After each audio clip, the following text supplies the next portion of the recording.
అందరికీ నమస్తే. నిన్న ఒక ప్రభుత్వం ఒక నిర్ణయం తీసుకున్నది. ఇంజనీరింగ్ కాలేజీల్లో కొన్నిట్లోనేమో పెంచిర్రు, కొన్నేమో యథావిధిగా ఉంచిర్రు, కొన్నేమో తగ్గించిర్రు. ఇందులో అందరం కోరుకునేది అన్ని కాలేజీలు తగ్గించాలని. ఎందుకంటే కొన్ని కాలేజీలో మాత్రమే పేదలు చదువుతలేరు కదా. కానీ టార్గెటెడ్గా ప్రత్యర్థుల కాలేజీలు, బీఆర్ఎస్ ఎమ్మెల్యేలు ఎవరైతే ఉన్నారో వాళ్ళ కాలేజీలకే తగ్గించేసి మిగతా మొత్తం పెంచేసారు. వీళ్ళకి డిస్టర్బెన్స్ లేవు, వీళ్ళు మనోళ్ళే అనుకునే పెంచేసారు అనేది ప్రధానమైన ఆరోపణ. కానీ మనమేం అడుగుతాం, అన్ని కాలేజీలు తగ్గించాలి. 1,80,000, 1,70,000 ఫీజులు. నేను చెప్తా ఏ కాలేజీలో ఎంత పెంచిర్రు, ఎంత తగ్గించిండ్రు. అసలు రేవంత్ రెడ్డి రాజకీయ లక్ష్యం ప్రత్యర్థి పార్టీలో ఉన్న వాళ్ళను ఆర్థికంగా దెబ్బతీయడం. దానికోసమని ఈ అస్త్రాన్ని ఉపయోగించినట్టు కనిపిస్తుంది. ప్రమాణం చేసినప్పుడు మేము ఇట్లాంటి అన్నిటికీ అతిథులుగా వ్యవహరిస్తామని ఉంటుంది. అతిథులుగా వ్యవహరించాలి, అన్ని ఫీజులు తగ్గించాలి. వీళ్ళకి మాత్రం ఎందుకు తగ్గించిర్రు, మిగతా వాళ్ళు మాత్రం ఎందుకు పెంచిర్రు? ఎక్కడ ప్రమాణాలు, వీళ్ళ ప్రమాణాలు బాగాలేవు, వాళ్ళ ప్రమాణాలు బాగున్నాయా?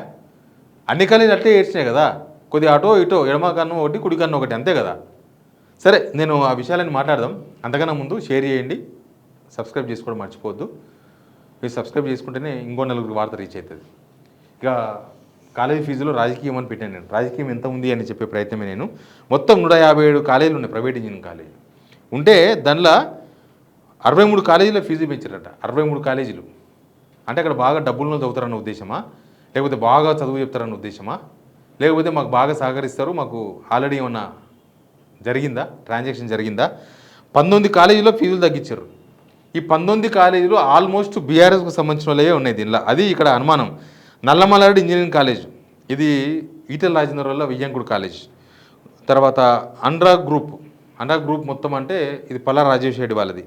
సిఎంఆర్ ఇన్స్టిట్యూట్ ఆఫ్ టెక్నాలజీ, ఇది మల్లారెడ్డి వాళ్ళదే.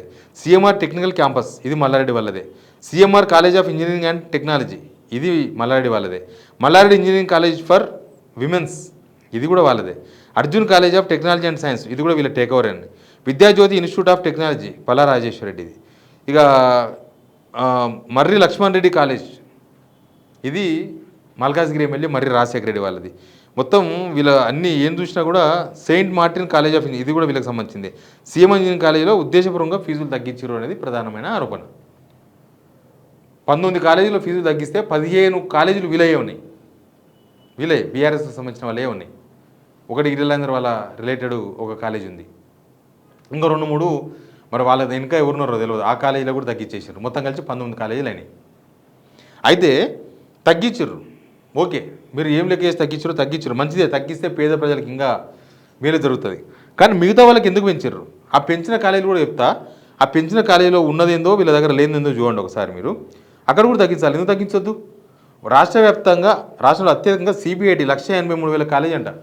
సిబిఐటీలో చదివితే 1,83,000 ఫీజు. ఈ ఏడాది వరకు ఆ కాలేజీ ఫీజు 1,65,000 ఉంటే ఇప్పుడు 18,000 పెంచారట. అత్యధికంగా నారాయణమ్మ కళాశాలలో 62,000 పెంచారట. 62,000 తగ్గించిన దాంట్లో కూడా 43,000 వరకు తగ్గించారు, 8,000 నుంచి. 2019లో ఆ కాలేజీ ఫీజు 1,22,000 ఉంటే 2000 ఉంటే ఇప్పుడు 62,000 పెంచేసి దాన్ని ఎక్కడికో తీసుకుపోయినారు. ఇక చాలా కాలేజీలు పెంచిన కాలేజీలు కూడా నేను మీకు చెప్తా. సిబిఐటి వాసవిలో 1,75,000, MGIT Mahatma Gandhi college 1,67,000, CVR college అంట 1,63,000, Narayanamma 1,62,000, Gokaraju 1,60,000, VNR VJIT 1,59,000, ACE 1,10,000, అనూబోస్ 1,08,000, బీవీఆర్ఐటి 1,46,000, ఇంకా చాలా ఉన్నాయి college. Gitanjali 1,21,000, Guru Nanak technical 1,29,000, Hitam 1,05,000, Sri Hindu 1,15,000, JBIT 1,10,000, KG Reddy 1,03,000, KITS 1,46,000, KMIT 1,29,000, Muffakham Jah 1,25,000, MVSR 1,44,000, Sridatta 1,01,000, Sridevi 1,37,000, Sreenidhi 1,33,000, SR college 1,41,000, Sreyas 1,06,000, TKR 1,03,000, Vaagdevi 1,05,000, VJIT 1,03,000, Vignan 1,23,000, Vardhaman college 1,40,000, Vignan స్మైల 1,04,000. దీనిలో కొన్ని కాంగ్రెస్ వాళ్ళే కూడా ఉన్నాయి. దీనిలో అసలు మహత్యం అదే. దీనిలో వివక్ష అని ఎందుకని అంటున్నారు, ఎందుకు వాళ్ళందరూ పోయి ధర్నాలు చేస్తున్నారంటే అధికార పార్టీకి చెందిన కాలేజీలు ఉన్నాయంట. కలకుర్తి ఎమ్మెల్యే కసిరెడ్డి నారాయణ రెడ్డి చెందిన బ్రిలియంట్ కాలేజీ ఫీజును 9,200 పెంచారట. 9,200 పెంచారు. ఇక కాంగ్రెస్ ఎమ్మెల్యే రామ్మోహన్ రెడ్డి పరిగి రామ్మోహన్ రెడ్డి, తర్వాత జనగాం కాంగ్రెస్ లీడర్, కొమ్మూరి ప్రతాప్ రెడ్డి కాలేజీలో మారిన ఫీజులు, మరి అక్కడ అంత బాగుందనా? ఏంటి మీ ఉద్దేశం? అసలు ఈ పరిగి ఎమ్మెల్యే కాలేజీలు దివాలా తీసినాయి నాకు తెలిసి. కొమ్మూరు ప్రతాప్ రెడ్డి కాలేజీలు కూడా టాప్ కాలేజీలు ఏం కావు, కానీ దానిలో మాత్రం అట్లే ఎందుకు పెంచారు, అట్లే ఎందుకు ఉంచారు? ఈ పెంచిన కాలేజీలో ఉన్న స్టెమినా అయింది, ఈ పెంచని కాలేజీలో ఉన్న స్టెమినా అయింది, ఈ తగ్గించిన కాలేజీలో ఉన్న స్టెమినా అయింది. ఇదే రాజకీయం. యాక్చువల్గా హైడ్రా తీసుకొచ్చినప్పుడు కూడా వీళ్ళు టార్గెట్ చేసింది మల్లారెడ్డిని, తర్వాత జనగాం ఎమ్మెల్యే రాజేశ్వర రెడ్డిని, అదే అండ్రా కాలేజెస్ అవి కట్టడమే తప్పని. అసలు వీళ్ళ ఒప్పందాలు ఎట్లుంటాయంటే, మల్లారెడ్డి వాళ్ళ అల్లుని కాలేజ్ అనుకుంటా, మరి లక్ష్మణరెడ్డి కాలేజీలు పర్మిషన్ లేకుండా కట్టినని బుల్డోజర్స్ పోతాయి. తర్వాత మల్లారెడ్డి వాళ్ళ అల్లుడు రేవంత్ రెడ్డిని కలిసే ప్రయత్నం చేస్తారు. రేవంత్ రెడ్డి కలవడు. రేవంత్ రెడ్డి వాళ్ళ ప్రధాన అనుచరుడు వేమనారాయణ రెడ్డిని కలుస్తారు. కలిసిన తర్వాత బుల్డోజర్స్ వెనకపోతాయి. అదే హైడ్రా అక్బరుద్దీన్ వాళ్ళ కాలేజ్ దగ్గర పోతుంది. అక్బరుద్దీన్ కాలేజ్ నోటీస్ కూడా ఇచ్చినామని చెప్తారు, నోటీస్ కూడా ఇయ్యరు, అసలు నోటీసే ఇయ్యరు, ఇచ్చినామని చెప్పారు. ఆ కాలేజీని వదిలేసారు. ఎందుకు వదిలేసారు అంటే ఎండాకాలం సెలవుల్లో గొలగొడతామన్నారు. ఎండాకాలం సెలవుల్లో మళ్ళీ ఎండాకాలం సెలవులు వస్తున్నాయి. హైడ్రా మీరు ఎన్నైనా ఏమని చేయండి, మీరు ఆ కాలేజీ కొలగొట్టకుండా, తిరుపతి రెడ్డి రేవంత్ రెడ్డి వాళ్ళ అన్న ఇల్లు కొలగొట్టకుండా మీరు ఎన్ని దేశాలు వేసినా ఇవ్వండి నమ్మాడు హైడ్రాను. అసలు మీ బేస్ పోయింది అక్కడనే.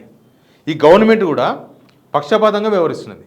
తగ్గిస్తే ప్రమాణాలు చూసి అందరు తగ్గిస్తారు. పెంచడం ఎందుకు? వాళ్ళు ఏమైనా పెంచినరా? ఏమైనా ఎక్కువ చేస్తుర్రా? ఈ యథావిధిగా ఎందుకున్నాయి? వాళ్ళు ఏమైనా ప్రమాణాలు ఇప్పుడు కాలానికి తగ్గట్టు ఉన్నాయా? అసలు వాళ్ళే ఎందుకు తగ్గించారు? అక్కడ కూడా చదువుతున్నది మామూలులే. పెద్ద పెద్ద కాలేజీలో కష్టపడి తల్లిదండ్రులు అప్పులు చేసి పుస్తకాలు కుదబెట్టి ఇంకా తప్పదు ఏదో మంచి కాలేజీ అనేస్తే మంచి ఉద్యోగం వస్తుందని చాలామంది మంచి మంచి కాలేజీలో చదివిస్తారు భూములు అమ్మి. మీరు ఫీజులు తగ్గించి వాళ్ళకు కూడా మంచి అవకాశం కల్పించవచ్చు కదా, అన్ని ఫీజులు తగ్గించవచ్చు కదా. మీ ప్రత్యేకత ఏముంది దీనిలో? మీ మార్పు ఎక్కడ ఉంది? రాజకీయం కోసం చేసినట్టే కనిపిస్తుంది తప్ప మీ మీ ఏడుంది మీ నిర్ణయము? ప్రజల కోణంలో ఎక్కడ ఉంది? ఇక్కడ ప్రజల కోణంలో లేదు, మీ రాజకీయ కోణం తప్ప దీనిలో ప్రజల కోణం ఎక్కడ? ప్రజల కోణంలో ఉంటే అన్ని కాలేజీలు స్ట్రీమ్లైజ్ చేయాలి, అన్నిటిని తగ్గించాలి, అన్నింటిలో మీరు సౌకర్యాలు పెంచుకోండి, అందులో మేము మళ్ళీ చూస్తాం అని చెప్పాలి. అది కదా. ఆ కాలేజీలు ఏదో పొడిచినట్టు, ఈ కాలేజీలు ఏదో వదిలేసినట్టు, ఇంకో కాలేజీలు అసలు ఊరు పేరు లేని కాలేజీలు అంత బాగున్నట్టు ఎందుకు ఈ తతంగం? మేనేజ్మెంట్ కోటా అని చెప్పి అన్ని ఇంజనీరింగ్ కాలేజీలు మీరు ఇప్పుడు ఏదైతే ఫీజులు పెంచినరో వాళ్ళందరూ లక్షలు వసూలు చేస్తారు. సిబిఐటి కావచ్చు, ఎంజిఐటి కావచ్చు, ఏమైనా కావచ్చు, మిగతా కాలేజీలు ఒక్కొక్కరు 15 లక్షలు 20 లక్షలు తీసుకుంటారు. మొత్తం 4 సంవత్సరాలు అంటే సంవత్సరానికి 5 లక్షలు డొనేషనే తీసుకుంటారు. మళ్ళీ వాళ్ళని ఎందుకు మీరు కంట్రోల్ చేయరు? అక్కడ నుంచి ఏం పర్సెంటేజ్ వస్తాయి మీకు? అది కూడా కంట్రోల్ చేయాలి. ప్రతిసారి మీ గవర్నమెంట్ ఇచ్చినాక 2 అడ్మిషన్స్ జరిగినాయి, అన్నిట్లో అదే జరిగింది, మళ్ళీ జరుగుతుంది అడ్మిషన్ రేపు. కాబట్టి ముందు మేనేజ్మెంట్ కోటా కూడా తీసేయాలి. మీరు ప్రజల కోణంలో జరిగితే అది కూడా జరగాలి. మళ్ళీ దానిలో కూడా ఈ కాలేజీకి అయితే మేనేజ్మెంట్ కోటా అమ్ముకోవచ్చు, ఈ కాలేజీ తగ్గించుకోవచ్చు, అది కూడా చెప్పొద్దు, అన్నీ తీసేయాలి. మీరు కూడా కామెంట్ బాక్స్లో చెప్పండి, అన్ని ఇంజనీరింగ్ కాలేజీలో ఫీజులు తగ్గించాలని నా డిమాండ్. మీరు సపోర్ట్ చేస్తారా చేయరా దీనికి? ప్లీజ్.